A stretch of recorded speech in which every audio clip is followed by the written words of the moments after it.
ఎవరు సార్ మీరు? సేతుల గద కనబడతలేదా రావులే యమధర్మరాజుని. నేను ఇంటికి పోతా సార్, ప్లీజ్ చీకటి అవుతుంది. ఏడికోతావురా, లారీ గుద్ది చచ్చిపోయినావు నువ్వు. 3 రోజులు కోమాలుండి ఇయ్యాలనే పానం ఇడిసినవి. నీ జీవితం మొత్తం ఈయన్నే. పొద్దుగల నూనెల గోలిస్తాం, మధ్యాహ్నం కొరడ దెబ్బలు ఉంటాయి, ఇక రాత్రి ముళ్ళ కంపల మీద నడుచుకు ఉంటదిరా. మరి బుజ్జి?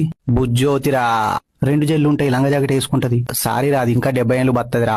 ప్లీజ్ సార్, బుజ్జిని కూడా ఏం పేరు, మీ పేరు మీద పచ్చబొట్టు వేయించుకుంటా సాతి మీద. అబ్బ కొడుకా, నేను గరం గరం నూనెలేసి గోలియాలరా. నాకు నూనె పడేది సార్, ముఖంకు కురుపులు అవుతాయి. పామాయిల్ కాదు రావులే, పల్లి నూనె. మేము బజ్జీలు కూడా చేసుకుంటాం అదే నూనెతోని. మరి అదే నూనెతో గారప్పలు కూడా వేసుకోవచ్చు కదా సార్, దసరా కూడా దగ్గరికి వస్తుంది. గారప్పలంటే ఏంటిరా, మాసుంటి బిచ్చారకు అదే పీదే సార్. కిచెన్ ఏడుందో ఎప్పుడు నేను చేసుకతా, గంటల వంట అయిపోతాయి. చికెన్ సూప్ గారప్పలు నానబెట్టుకొని తింటే నరకంలో కూర్చున్న మీకు స్వర్గం కనబడుకుంటే నన్ను అడుగుర్రి. అబ్బా నేను తింటారా? నేను చేసుకత్తా సార్, కానీ ఒక్క 5 నిమిషాలు మొబైల్ కావాలి సార్ మీది. ఎందుకురా? కెరూబ్ అని మా దోస్త్ సినిమా టీజర్ రిలీజ్ అయింది సార్, చూడాలి. పిల్లగాడు కష్టం తీసిండు, కష్టపడి తీసిండు. 11 ఏళ్ల నుండి కొండల గుట్టల కింద మీద పడి అద్భుతం తీసుకొస్తుండు. అందుకే యూట్యూబ్ లో కెరూబ్ టీజర్ కొట్టుర్రి, కలిసి చూద్దాం. అరే ఏమన్నా ప్లీజే.